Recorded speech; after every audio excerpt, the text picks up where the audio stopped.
اینم در جریان باشه که هر چیزی که میگم کاملا اینا تحلیل‌های شخصی بنده است. روز 11 شهریور 1404 هست. اتفاقاتی که در حال حاضر داره میفته در جهان اینطوریه که طبق تحلیل شخصی بنده اینه که بلوک غرب یعنی آمریکا و اتحادیه اروپا یک سفارهایی داره اتفاق میفته در مقابل بلوک شرق که میشه در واقع چین و روسیه، که به نظر میرسه هندوستان هم خیلی آروم آروم داره میاد به سمت چین.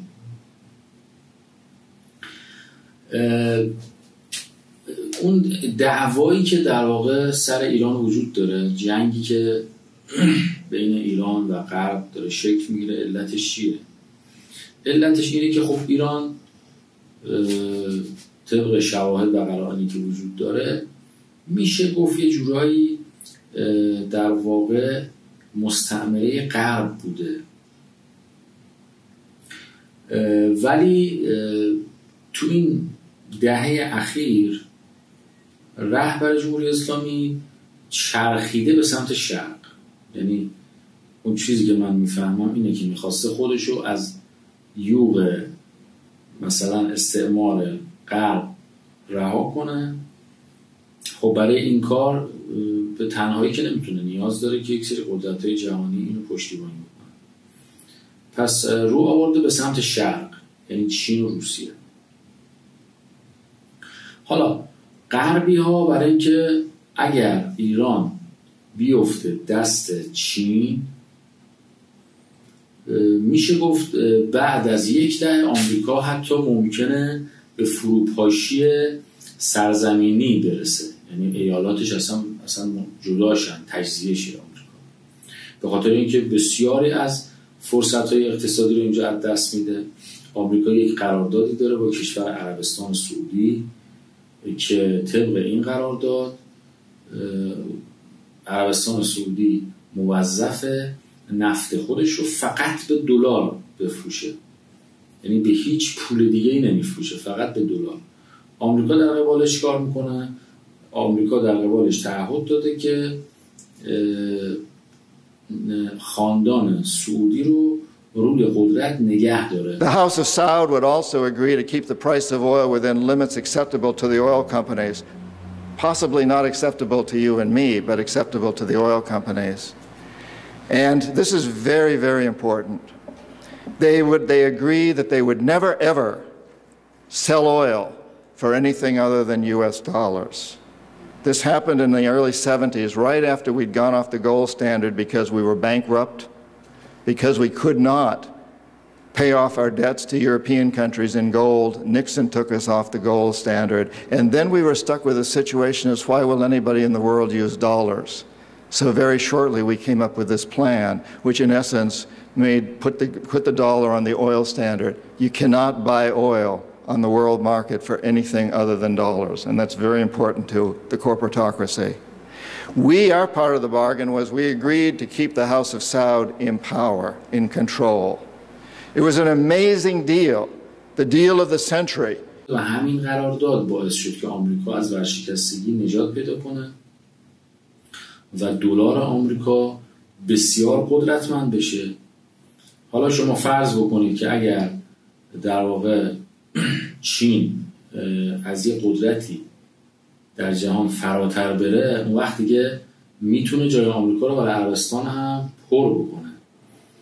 کما که در دوره بایدن یه مذاکراتی شد که حتی بخشی از نفت عربستان رو اینها به یوان بفروشن که اگر این اتفاق میافتاد که یک اصلا برای آمریکا یک فاجعه بزرگی بود، ولی به هر صورت آمریکایی‌ها تلاش کردن و اجازه ندادن.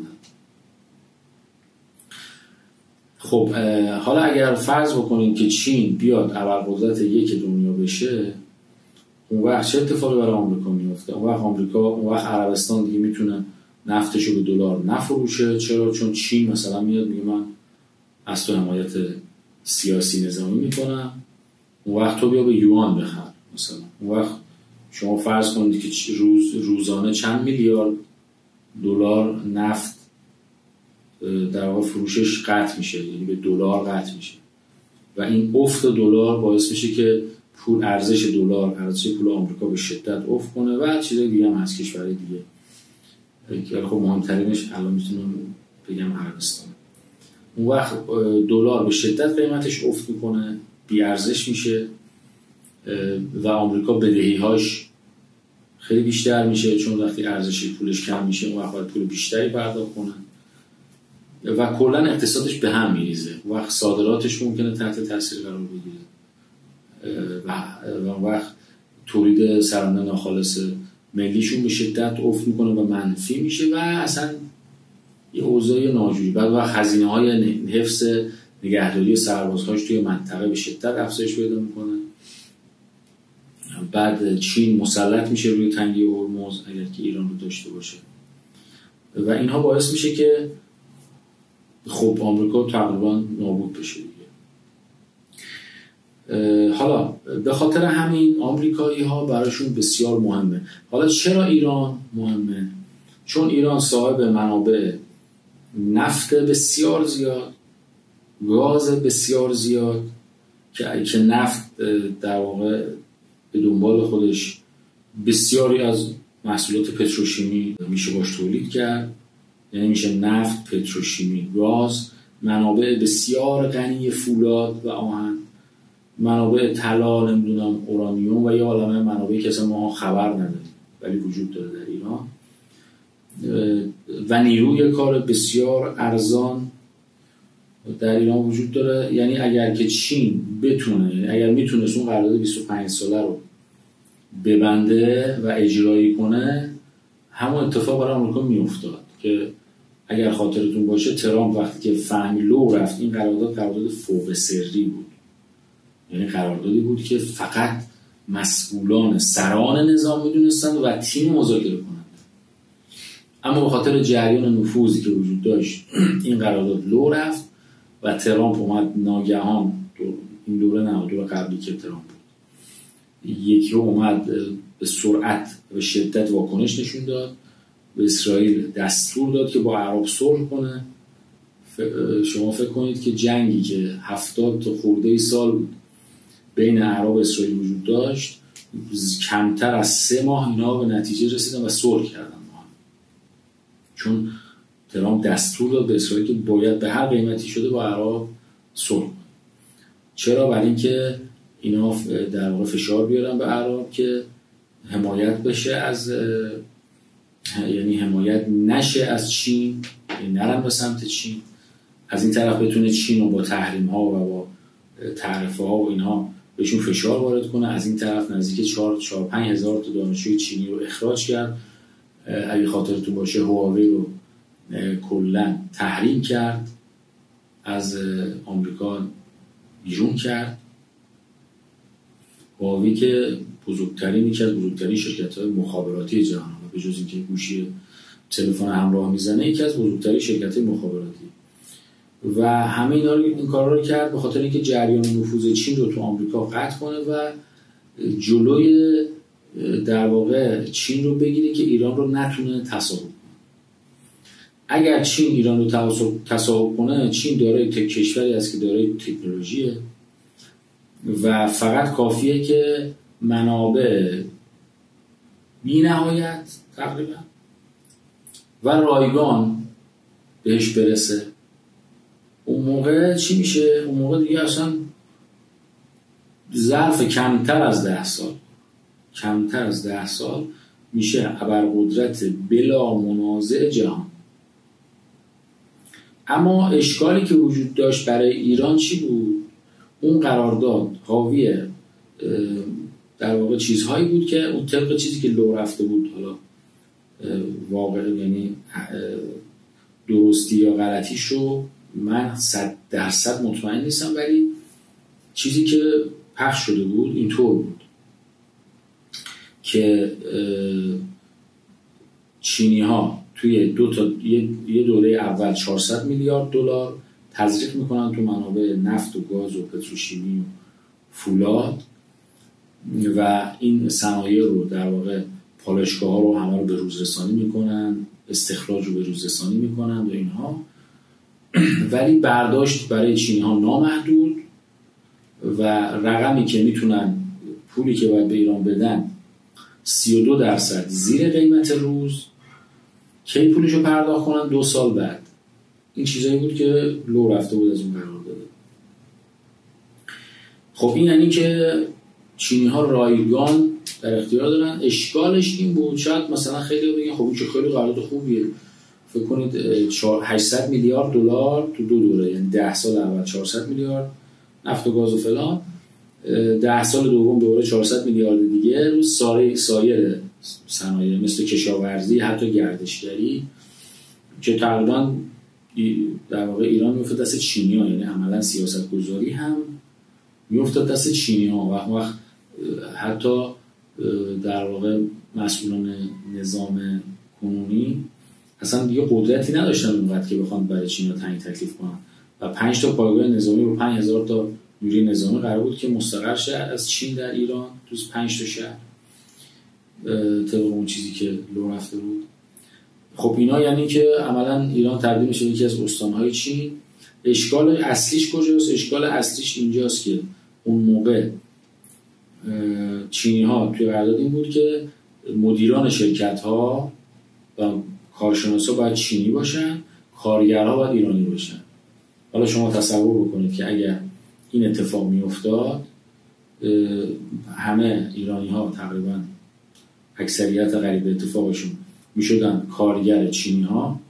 اون وقت تلاش ایرانی ها مثلا جدا این که این فرض کن شما تو وطن خودت کارگری و بالا سری سرکارگر، سرپرست، مدیر عامل یه خارجی، جدای از این نه تو یک صنعت، تو همه صنایع تقریبا این اتفاق میفته. یعنی تقریبا میشه گفت تمام مردم ایران میشدن کارگر چینی ها.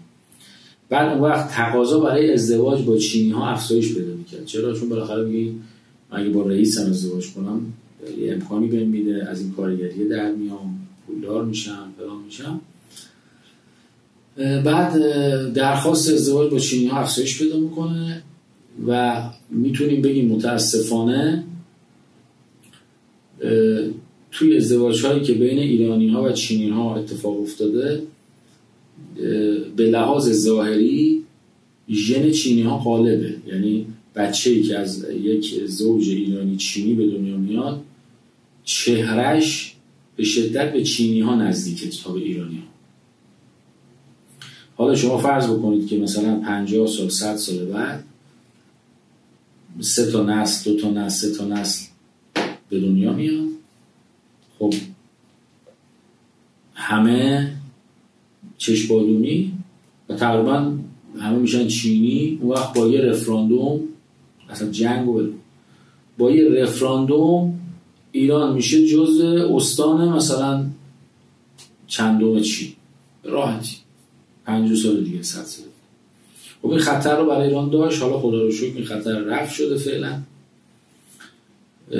ولی آمریکایی ها چون این خطر رو هم احساس کردن، از اون طرف هم خب به خاطر اینکه جلوی چین بتونن بایستن، چین و روسیه نیاز دارن به یک متحد قدرتمند، نه یک مستعمره ضعیف.